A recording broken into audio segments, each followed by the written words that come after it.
Les céréales, comme le blé et le riz, sont essentielles, représentant plus de 50% des calories que nous consommons tous. Imaginez un monde sans elles. C'est vraiment fou de penser à combien elles sont vitales pour nous tous. Cependant, il y a une autre réalité qui pointe à l'horizon. La privatisation des semences par de grandes multinationales complique la vie des agriculteurs. Ça limite leur indépendance et leur pouvoir de décision, comme si on leur enlevait leur super pouvoir. Et ce n'est pas tout. La concentration du marché des semences dans les mains de quelques géants met sérieusement en péril notre sécurité alimentaire et l'avenir de l'agriculture. C'est comme si notre assiette était contrôlée par un petit nombre de personnes. Des entreprises comme BASF et Corteva exercent une influence énorme sur le marché mondial. Avec la croissance de la population et l'augmentation de la demande alimentaire, leur pouvoir économique ne cesse d'augmenter. Ça fait réfléchir, n'est-ce pas? L'importance des semences dans l'agriculture moderne est loin d'être négligeable. Elles sont la pierre angulaire de notre alimentation à l'échelle mondiale. Et devinez quoi? Le marché des semences continue d'évoluer à un rythme effréné. Pour protéger les droits des obtenteurs, la législation sur la protection des variétés végétales a été instaurée.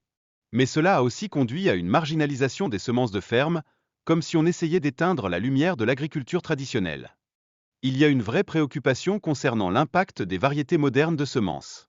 Elles rendent les agriculteurs de plus en plus dépendants des grandes entreprises de semences et de produits phytosanitaires, rendant leur autonomie presque inexistante. C'est comme si on les enfermait dans une cage. Et parlons de la standardisation des cultures. Cela a des conséquences dramatiques sur la biodiversité et l'équilibre des sols. En Europe, 75% des aliments proviennent de seulement 12 plantes et 5 espèces animales. Imaginez la monotonie de notre alimentation future. Regardez aussi la révolution verte de Bill Gates, lancée en 2006. Elle avait pour but d'améliorer la productivité agricole en Afrique, mais a échoué à comprendre les besoins des agriculteurs locaux. Cela a laissé de nombreux paysans face à des dettes écrasantes, un vrai cauchemar. Les grandes entreprises comme BASF et Monsanto n'ont pas toujours été transparentes au sujet de leurs produits chimiques.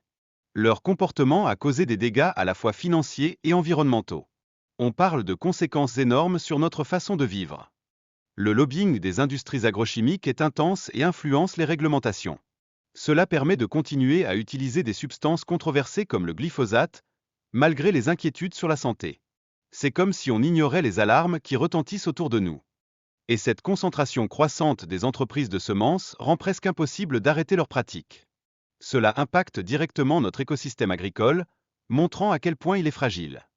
Il existe plusieurs ETFS dans le secteur de l'agrobusiness, mais leur performance actuelle laisse les investisseurs perplexes.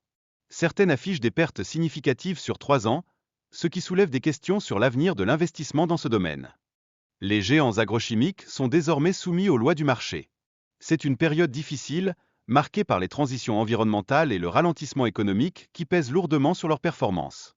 Enfin, ne négligeons pas la situation politique mondiale, notamment le retour potentiel de Donald Trump. Cela pourrait avoir un impact significatif sur les tendances du marché, compliquant encore plus l'avenir de l'agrobusiness. Le monde est en constante évolution, et nous devons rester attentifs.